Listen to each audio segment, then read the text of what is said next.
नमस्कार मंडळी, सर्वांचे आपल्या यूट्यूब चॅनलवर स्वागत आहे. तर जसं की आज तारीख आहे 1 ऑगस्ट, तर आजचा एपिसोडचा आपण रिव्ह्यू करणार आहेत. जसं की आपल्या सर्वांना माहिती आहे की जी कला आहे ती खूप जास्त चिंतेत आहे, कारण तिला जसा पूजेचा कॉल येऊन गेला त्यानंतर राहुल घरातून गायब आहे. त्यानंतर कला जी आहे ती कॉल करण्याचा खूप प्रयत्न करते, पण कॉल काही लागत नाही. यामुळे ती खूप जास्त चिंतेत असते. या कारणामुळे ती आपल्या बेडरूममध्ये बसून विचार करत असते की पूजाने कॉल का केला असेल. तर तिला चिंतेत बघून अद्वैत तिला खूप ओरडतो की अगं, पूजाचं तुझ्याकडे काम होतं ना, मग ती तुला परत कॉल करेल. तू कशाला चिंता करते? आता आता खूप रात्र झाली आहे, तर झोपून घे.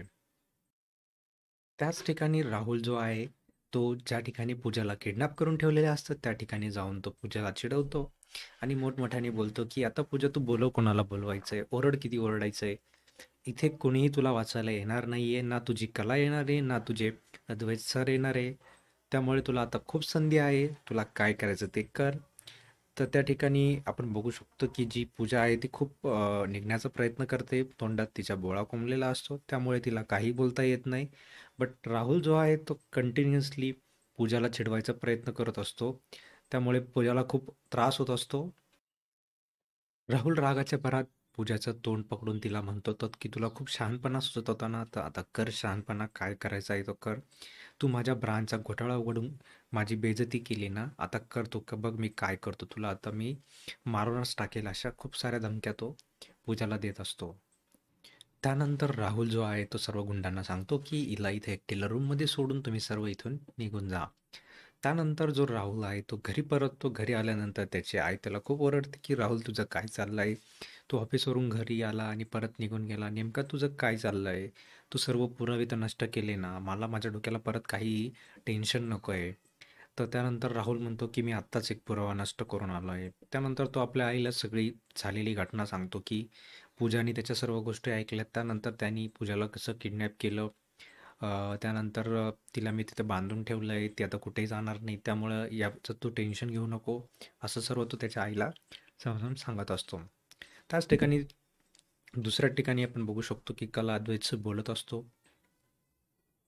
त्यात त्यांना काउन्सिलरचा कॉल येतो आणि अद्वैत म्हणतो की मला काउन्सिलरचा कॉल आला की पोटात खूप गोळा आल्यासारखं वाटतं, आणि त्याच्या या गोष्टीवर जी कला आहे ती हसायला लागते. अद्वैत म्हणतो की आता हा काय नवीन टास्क देणार काय माहिती, याचे टास्क करायचं मला तर खूप जीवावर येतं, असं तो बोलतो. त्यानंतर तो काउन्सिलरचा व्हिडिओ कॉल उचलतो आणि काउन्सिलर आपल्या नेहमीच्या हास्य कौशल्याने त्यांना हे करून टाकतो, आणि त्यानंतर तो म्हणतो की तुम्हाला तो साऊथच्या भाषेमध्ये बोलायला लागतो की वडक्कम वडक्कम वगैरे वगैरे असं बोलायला लागतं. हे ऐकून अद्वैत म्हणतो की आज सूर्य काही दक्षिणेला उगवलं का? तर त्यात तो काउन्सिलर आहे तर तो म्हणतो की नाही नाही नाही, तो दक्षिणेलाच नाही उगवला, तर मी इडली वडा खातोय ना, त्यामुळे मला वाटलं की आपण आज साऊथमध्ये बोलावं. मग नंतर त्यानंतर जो अद्वैत आहे तो हसायला लागतो, आणि जो काउन्सिलर आहे तो त्यांना म्हणतो की मी आज तुम्हाला नवीन टास्क देणार आहे. काउन्सिलर त्यांना सांगतो की तुम्हाला दोघांना एक दुसऱ्याला काहीतरी गिफ्ट द्यावं लागेल. यावर जे दोघे पण खूप शॉक होऊन जातात, गिफ्ट का द्यायचे आहे असं तसं ते काउन्सिलरला विचारायला लागतात. त्यानंतर जो काउन्सिलर आहे तो म्हणतो की तुम्ही जर एक दुसऱ्याला काही गिफ्ट दिले तर त्यावरून तुमची मनं कशी आहेत ते कळेल, तुम्ही एकमेकांवर किती प्रेम करतात आपल्याला कळेल. त्यानंतर काउन्सिलर मनातल्या मनात म्हणतो की यांनी जर एकमेकाला गिफ्ट दिलं तर या एकमेकांमध्ये आकर्षण वाढेल, आकाशामध्ये बदाम उडायला लागेल, असा जो काउन्सिलर खूप विचार करायला लागतो. त्यानंतर अद्वैत त्याला म्हणतो की तुम्ही काय विचार करतायत का? त्यानंतर जो काउन्सिलर आहे तो म्हणतो की नाही नाही नाही. मग तो नंतर त्यानंतर एक कविता म्हणतो, त्याच्यावर जर अद्वैत आणि कला दोघे पण हसायला लागतात, आणि काउन्सिलर त्यांना टास्क देऊन टाकतो, आणि कला म्हणते की आज आम्हाला थोडं बाहेर जायचं आहे, तर आमच्याकडे आज वेळेची खूप कमी आहे, तर मी तुम्हाला आज नंतर कॉल केला तर चालेल का?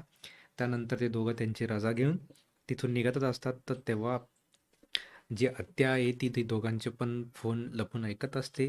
तर तिला असं कळतं की कला आणि अद्वैत एकमेकांना गिफ्ट देणार आहे आणि कला एकटीच बाहेर जाणार आहे. तर या सुवर्णसंधीचा फायदा उचलला पाहिजे असं आत्याला वाटतं. त्यामुळे ती नवीन प्लॅन बनवते कलाला फसवण्यासाठी. आत्या जी आहे ती म्हणते की तू माझ्या मुलाच्या आयुष्यावर उठली आहे ना, तर आज तुझा शेवटचा दिवस करते बघतो. आज घरातून बाहेर जाशीलच, पण तू या घरात परत कधीही येणार नाही, असं ती आत्या आहे ती मनातल्या मनात बोलत असते. त्यानंतर जो अद्वैत आहे तो ऑफिसला जाण्यासाठी रेडी होतो आणि खाली येतो आणि नाश्ता करत असतो. तर तो नाश्ता खूप पटापटा करत असतो. तर त्यात आबा जे आहे, त्याची आई जी आहे, काकी जी आहे, ते सर्व त्याला बघत असतं आणि तो सर्वांना म्हणतो, की "तुम्ही माझ्याकडे असे का बघतायत?" तर त्यात जे आबा आहेत ते असं त्याला विचारतात, की "तू एवढं घाई-घाई नाश्ता करून कुठे जायच्या तयारीत आहे?" त्यात अद्वैत आबांना उत्तर देतो, की "आबा, तुम्ही ज्या काउन्सिलरकडे आम्हाला पाठवलेलं होतं, त्यांनी आम्हाला खूप छान टास्क दिलेला आहे, की दोघांनी एकमेकांना काहीतरी छानसं असं गिफ्ट द्यायचं. त्यामुळे मला आज ऑफिसमध्ये वेळ काढावा लागणार आहे. तर मी आत्तापासूनच छान तयारी करतोय, की मला वेळ भेटावा आणि मी कलासाठी काहीतरी गिफ्ट घ्यावं." आणि असं बोलून तो तिथून निघून जातो आणि कलाला खुश बघून जी आपली रोहिणी आत्या आहे, ती म्हणते, की "कला, तू आज खूपच खुश दिसते. बघ तुझ्या आज मी आनंदावर कसं पाणी पसरवते, तुला आज मी बघ घरातच येऊन देणार नाही, असं काही काही प्लॅनिंग करते." त्यात आबा उत्सुकतेने कलाला विचारता, की "चला, या निमित्ताने तरी तुम्ही दोघं एकमेकांना काहीतरी गिफ्ट द्याल." आणि कलाला ते विचारतात, की "कला, तू अद्वैतला काय गिफ्ट घेणार आहेस?" तर त्यावर जी कला आहे ती थोडीशी लाजते. आबा तिला विचारतात आणि सुचवतात, की "माझ्या मित्रांनी एक छानशी गिफ्ट शॉप उघडलेली आहे, तर तू तिथे जाऊनच त्याच्यासाठी गिफ्ट घे." तर त्यावर जी कला आहे ती म्हणते, की "चालेल आबा, तुम्ही म्हणाल मी तसंच करेल." आणि आबा तिला म्हणतात, की "तू नाश्ता करूनच जा, अशी नको जाऊ." यावर जी आपली रोहिणी आत्या आहे ती खूप जास्त खुश होते आणि म्हणते, की "आबा, तुम्ही कधी-कधी माझं काम खूप सोपं करून टाकतात." तर यावर ती आत्या आहे ती आपल्या जागेवरून उठून जाते आणि कोणाला तरी कॉल करते आणि कॉलवर असं सांगते, की राधानगरीमध्ये एक गिफ्ट शॉप आहे. त्या शॉपच्या बाहेर कला खरे नावाची मुलगी येईल, तर तिला तुम्हाला किडनॅप करायचं आहे. कधी आणि कसं ते मी तुम्हाला लवकरच कळवेल. तर जी रोहिणी आत्या आहे तिचा हा प्लॅन आहे, की जी कला आहे ती घरातून एकदा बाहेर गेली, की तिला परत घरात येऊनच द्यायचं नाही. जेणेकरून तिच्या रास्त्यावरचे जे काटे आहे ते संपूर्णपणे संपून जाईल, असं जी रोहिणी आत्या आहे तिला वाटत असतं. त्यानंतर ती कॉल ठेवून देते आणि निघून जाते. त्यानंतर कला जी आहे ती नाश्ता करत असते आणि कलाला आबा विचारतात, की "कला, अगं, राहुल आणि नैना कुठे दिसत नाहीये, तर तू बघितलं का त्यांना?" तर त्यावर कला म्हणते, की "नैना दीदी तर पार्लरला गेली आहे. राहुलला तर मी सकाळपासून खाली आलेलं बघितलंच नाहीये." तर आबा तिला म्हणतात, की "अगं, मग त्याला रूममध्ये नाश्ता नेऊन दे." तर याच संधीचा फायदा उचलून कला आहे ती असा विचार करते, की चला या बहाणे मला राहुल कोणाशी बोलतोय, काय करतोय, काही प्लॅनिंग वगैरे करतोय का? हे तरी कळेल, कारण त्याच्या रूममध्ये जायचं म्हणजे काहीतरी बहाणा पाहिजे. तर याचा फायदा उचलून जी कला आहे ती राहुलसाठी नाश्ता घेऊन जायचं प्लॅनिंग बनवते. त्याच ठिकाणी दुसऱ्या ठिकाणी बघाल तर तुम्ही जो राहुल आहे तो आपल्या मित्राशी फोनवर बोलत असतो. मित्र म्हणजे तोच ज्याच्यासोबत त्याने प्लॅनिंग बनवलेलं असतं आणि तो फोनवर बोलत असताना सर्व गोष्टी बोलून जातो. की आपण जे बाणेकर आहे त्यांना जेलमधून तर बाहेर काढलं, पण त्याला आता नवीन कामात द्यावं लागतील. जे की तो जेलमध्ये गेल्यामुळे त्याची सर्व जी कामं आहेत ती सुटून गेली आहेत. आपण त्याला परत पुन्हा कामं मिळवून दिली पाहिजे. तर राहुल असं त्याला म्हणतो आणि तो म्हणतो, की "हो, माझ्या लक्षात आहे आणि आपण त्यांना नक्कीच काम मिळवून देऊ. कारण पुढे जाऊन ते आपल्याच फायद्याचं ठरणार आहेत." आणि त्यानंतर राहुल म्हणतो, की "आपल्याला भेटावं लागेल, पुढची स्ट्रॅटेजी काहीतरी आखावी लागेल, की आपल्याला पुढे कसं काम करायचं आहे." गौरवला तो असं म्हणतो आणि त्यानंतर गौरव पण म्हणतो, की "हो, आपल्याला भेटावं लागेल, तर लवकर भेटूयात आपण आणि स्ट्रॅटेजी ठरवूयात, की पुढे कसं काम करायचं." आणि हे सगळं बोलणं चालू असताना जी कला आहे ती दरवाजात उभी असते आणि त्याच वेळेस राहुल फोन ठेवतो आणि मागे वळून कलाला बघून तो खूप जास्त शॉक होऊन जातो. त्यानंतर जी कला आहे ती त्याला रागाच्या भरात बघते आणि त्याच्या जवळ जाते. तर राहुल थोडा घाबरून जातो आणि घाबरल्यामुळे तो तिला कलाला म्हणतो, की "तू सारखं-सारखं माझ्या रूममध्ये का येते आणि काय प्रूव्ह करण्याचा प्रयत्न करते?" तर कला जी आहे ती त्याला रागाच्या भरात म्हणते, की "मी काय स्वतःहून आलेली नाही आहे. मला आबा बोलले, की तू सकाळपासून नाश्ता नाही केलेला आहे. सो तुझ्यासाठी वाफाळता मी उपमा घेऊन आलेली आहे, तो खा." तर राहुल तिला रागाच्या भरात म्हणतो, की "मला नाही करायचा आहे नाश्ता." तर त्यानंतर जी कला आहे ती म्हणते, की "तू कोणाशी बोलत होतो?" तर जो राहुल आहे तो म्हणतो, की "या प्रश्नाचं मी उत्तर तुला का द्यावं? तू कोण आहे?" आणि यानंतर जी कला आहे ती नाश्ता ठेवते आणि राहुल रागाच्या भरात तिथून निघून जातो. आणि कला विचार करते, की हा आता कोणाला भेटायला चालला आहे, हा फोनवर कोणासोबत बोलत होतो. या गोष्टीची चिंता तिच्या डोक्यामध्ये परत चालू होऊन जाते. त्यानंतर जी कला आहे तिच्या डोक्यात येतं, की राहुल जो आहे तो गौरवला भेटायला तर गेला नाही. त्यांच्यात ती डील झाली, ती जो मला पेपर सापडला तर चिठ्ठी सापडली होती, ती मला परत मिळवायला हवी. कारण तेच एक असं माझ्याकडं प्रूफ आहे ज्यावर मी राहुलसोबत भांडण करू शकते किंवा मी पुढे जाऊन तर प्रूफ म्हणून वापरू शकते. त्यानंतर राहुल तिथून गेल्यानंतर ती दरवाजा लावून घेते आणि परत कपाटात शोधाशोध चालू करून देते. त्यानंतर ती पासबुक वगैरे काढते. पासबुक बघत असताना तेवढ्यातच राहुल पाठीमागून येतो आणि म्हणतो, की "तुला जे हवं आहे ते तुला इथे भेटणार नाही." तू कसल्याही प्रकारची शोधाशोध करू नको. त्यानंतर जी कला आहे ती पण जास्त चिंतेत पडून जाते, की राहुलने मला पुन्हा पकडलं. त्यानंतर राहुल जो आहे तो कलाला म्हणतो, की "मी काय तुला एवढा वेडा वाटतो, की मी सगळं प्रूफ्स घरात ठेवील वगैरे, वगैरे. तर चालती हो इथून आणि पुन्हा माझ्या रूममध्ये काही प्रकारचा शोधाशोध करू नको," असं तो कलाला बोलतो. आणि जाताना म्हणतो, की थंड झाला आहे. तर जी कला आहे ती वळून बघते आणि हा विचार करते, की असं का बोलतोय? तर तो जो राहुल आहे तो म्हणतो, की "तू आणलेला वाफळता उपमा जो आहे, तो थंड झालेला आहे, तो घेऊन जा." त्यानंतर जी कला आहे ती त्याच्या रूममधून निघून जाते. त्याच ठिकाणी दुसरीकडे जो अद्वैत आहे तो ऑफिसला चाललेला असतो आणि ऑफिसला जात असताना तो विचार करतो की कलासाठी काय गिफ्ट घ्यावे. एकतर कलाला खूप साधी गिफ्ट्स आवडतात, खूप एक्सपेन्सिव्ह गिफ्ट्स आवडत नाही, मोठमोठ्या शॉप्समधून घेतलेले गिफ्ट्स आवडत नाही. तर मी काय करूयात, तो तो विचार करत जातो आणि बघतो की कुठं फेरीवाल्याकडनं गिफ्ट घ्यावा की छोटंसं शॉपमधून गिफ्ट घ्यावा, जेणेकरून जी कला आहे ती खूप जास्त खुश होईल. नाही तर मी तिला मोठ्या शॉपमधून जर काही गिफ्ट घेऊन गेलो तर ती पुन्हा मला चिडवेल की "अय्या चांदेकर, तू मला मोठ्या शॉपमधून गिफ्ट घेतलं आहे," असं तो तिची ॲक्टिंग करतो आणि अ, बोलतो की नाही. तो तो विचार करत पुढे जात असतो. तेवढ्यात त्यात दुसऱ्या बाजूला जी भामटी रोहिणी आहे, रोहिणी आत्या, ती बघते की जी कला आहे ती घरात कामच करत असते. त्यामुळे तिला खूप जास्त टेन्शन येऊन जातं की मी एवढा मोठा प्लॅन बनवला आहे आणि ही अजून घराच्या बाहेर पडलीच नाही. ही तर गिफ्ट घ्यायला जाणार होती. असा विचार करत उभे असते. तेवढ्यात तिकडनं आबा येतात आणि जी रोहिणी आत्या आहे तिला असं अस्वस्थ बघून बघता की तुला काही हवं आहे का, तू अशी उभी का बरं आहे? तर ती म्हणते हो मला कॉफी हवी आहे आणि तिथून ती कलाकडे किचनमध्ये निघून जाते आणि कलाला म्हणते की कला मला एक कप कॉफी भेटेल का? आणि तेवढ्यात ती विषय काढते, "अगं कला, तुला तर गिफ्ट घ्यायला जायचं होतं, तू अजून गेली का नाहीस?" जी रोहिणी आहे ती विचार करत असते की आता हिला कसं घराच्या बाहेर काढावा. तेवढ्यात जी कला आहे ती तिला म्हणते की नाही नाही, मी माझे सर्व कामं झाल्याशिवाय घरातून निघून जाणार नाही आहेत. तो तुम्ही तिथे सोफ्यावर जाऊन बसा, मी तुम्हाला कॉफी आणून देते. त्यानंतर तेवढ्यात दुसऱ्या बाजूला जी अनामिका आहे ती कपाट आवरत असते. तर कपाटामध्ये तिला काही पेंटिंग्स दिसतात. त्या पेंटिंगमध्ये तिला एक पेंटिंग सापडते. ती बघते की याच्यावर जो दिलचा आकार आहे ते का काढलेला आहे.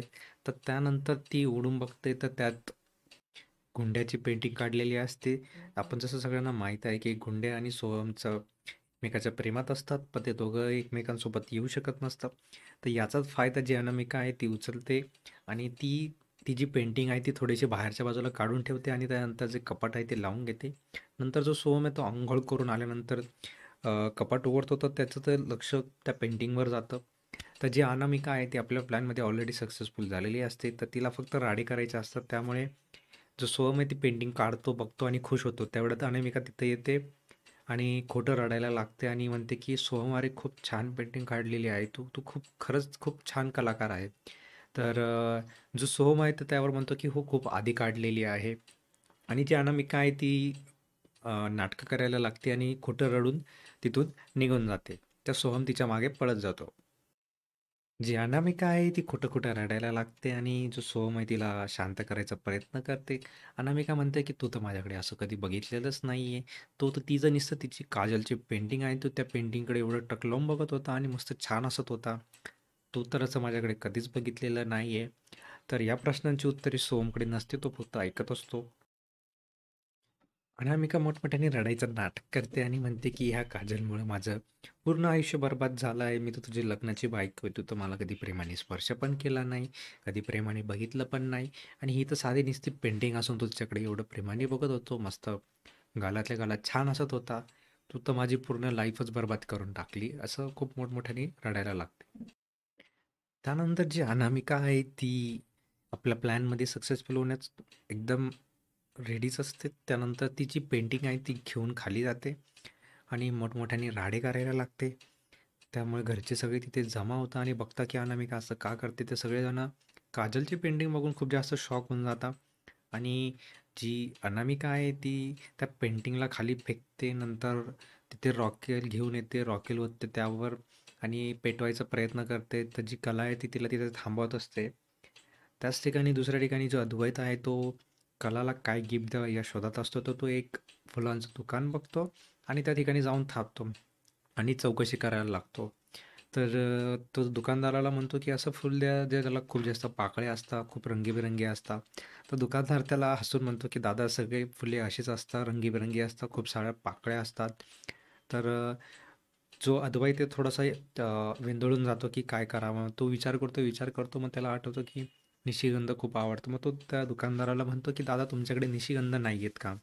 तर दादा म्हणतो, की "हे काय निशिगंध तर आहे, पण ते थोडेसे जुने असतात." तर तो म्हणतो, की "ताजे नाही आहेत का तुमच्याकडे?" तर तो बोलला, की "पावसाळ्यात सर्व फुलं अशीच असतात." त्यानंतर मग जो अद्वैत आहे तो ती फुलं घेतो आणि याच ठिकाणी आजचा जो एपिसोड आहे मित्रांनो, मंडळींनो, तो संपतो. आणि उद्याच्या एपिसोडमध्ये आपण बघूयात की काय होतंय. जी अनामिका आहे ती अजून काही राडे करणार आहेत आणि कला जी आहे त्या कलाला जी आत्या आहे ती फसवण्याचा प्रयत्न करतच आहे. जसं की त्या आत्याला माहीत आहे की कलाला बंद रूममध्ये खूप जास्त त्रास होत असतो. तर त्यामुळे जी आत्या आहे ती कलाला तिच्या रूममध्ये पॅक करून घेते, म्हणजे बाहेरून कडी लावून घेते, जेणेकरून जी कला आहे ती आतमध्ये गुदमरून मरेल असं त्या आत्याला वाटतं. त्यामुळे जी आत्या आहे ती बाहेरून कडी लावून घेते आणि जो आजचा एपिसोड आहे तो इथेच संपतो. तर आपण भेटूयात पुढच्या व्हिडिओमध्ये. तोपर्यंत बाय बाय असतो आणि चॅनलला सबस्क्राईब करा, व्हिडिओला लाईक करा. आपण भेटूयात पुन्हा पुढच्या व्हिडिओमध्ये. Thank you so much.